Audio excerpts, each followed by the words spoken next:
राधे राधे। हरे कृष्णा। कार्तिक मास महात्म्य 33वां अध्याय। आगे की कथा इस प्रकार है। सूत जी ने कहा, इस प्रकार अपनी अत्यंत प्रिय सत्यभामा को यह कथा सुनाकर भगवान श्री कृष्ण संध्या उपासना करने के लिए माता के घर में गए। यह कार्तिक मास का व्रत भगवान विष्णु को अति प्रिय है तथा भक्ति प्रदान करने वाला है। रात्रि जागरण, प्रातःकाल स्नान, तुलसी वट सिंचन, उद्यापन और दीपदान, यह 5 कर्म भगवान विष्णु को प्रसन्न करने वाले हैं, इसलिए इनका पालन अवश्य करना चाहिए। ऋषि बोले, भगवान विष्णु को प्रिय, अधिक फल की प्राप्ति कराने वाले, शरीर के प्रत्येक अंग को प्रसन्न करने वाले कार्तिक महात्म्य आपने हमें बताया। यह मोक्ष की कामना करने वालों अथवा भोग की इच्छा रखने वाले मनुष्यों को यह व्रत अवश्य करना चाहिए।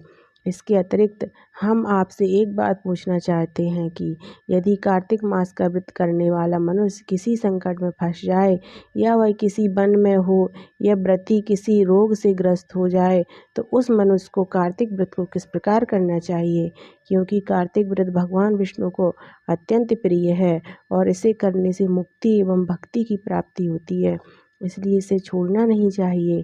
श्री सूत जी ने इसका उत्तर देते हुए कहा, यदि कार्तिक व्रत करने वाला मनुष्य किसी संकट में फंस जाए तो वह हिम्मत करके भगवान शंकर या भगवान विष्णु के मंदिर जो भी पास हों उसमें जाकर रात्रि जागरण करे।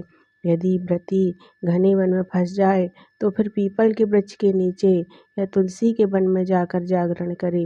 भगवान विष्णु की प्रतिमा के सामने बैठकर विष्णु जी का कीर्तन करे।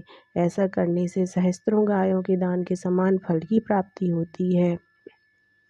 जो मनुष्य विष्णु जी के कीर्तन में बाजा बजाता है उसे वाजपेय यज्ञ के समान फल की प्राप्ति होती है और हरि कीर्तन में नृत्य करने वाले मनुष्यों को सभी तीर्थों में स्नान करने का फल प्राप्त होता है।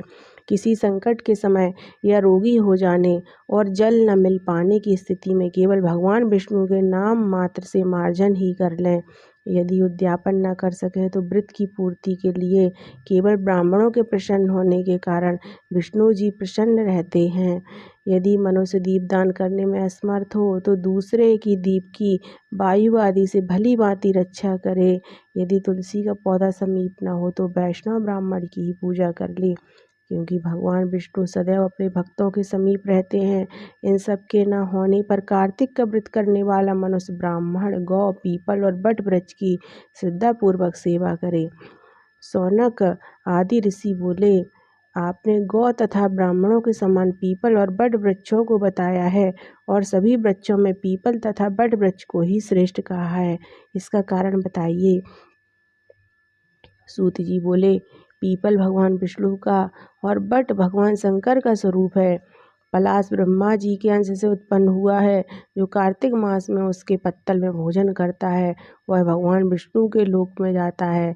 जो इन वृक्षों की पूजा, सेवा एवं दर्शन करते हैं उनके सभी पाप नष्ट हो जाते हैं। ऋषियों ने पूछा, हे प्रभु, हम लोगों के मन में एक शंका है, ब्रह्मा, विष्णु और शंकर वृक्ष स्वरूप क्यों हुए? कृपया आप हमारी शंका का निवारण कीजिए। सूत जी बोले, प्राचीन काल में भगवान शिव तथा माता पार्वती विहार कर रहे थे। उस समय उनके विहार में विघ्न उपस्थित होने के उद्देश्य से अग्निदेव ब्राह्मण का रूप धारण करके वहां पहुंचे। विहार के आनंद के वशीभूत हो जाने के कारण कुपित होकर माता पार्वती ने सभी देवताओं को शाप दे दिया। माता पार्वती ने कहा, हे देवताओं, विषय सुख से कीट पतंगे तक अनभिज्ञ नहीं है। आप लोगों ने देवता होकर भी उसमें विघ्न उपस्थित किया है, इसलिए आप सभी वृक्ष बन जाओ। सूत जी बोले, इस प्रकार कुपित पार्वती जी के शाप के कारण समस्त देवता वृक्ष बन गए। यही कारण है कि भगवान विष्णु पीपल और शिव जी बट वृक्ष हो गए। इसलिए भगवान विष्णु का शनिदेव के साथ योग होने के कारण केवल शनिवार को ही पीपल को छूना चाहिए, अन्य किसी भी दिन नहीं छूना चाहिए। हरे कृष्णा। राधे राधे। कार्तिक मास महात्म्य 33वां अध्याय समाप्त हुआ।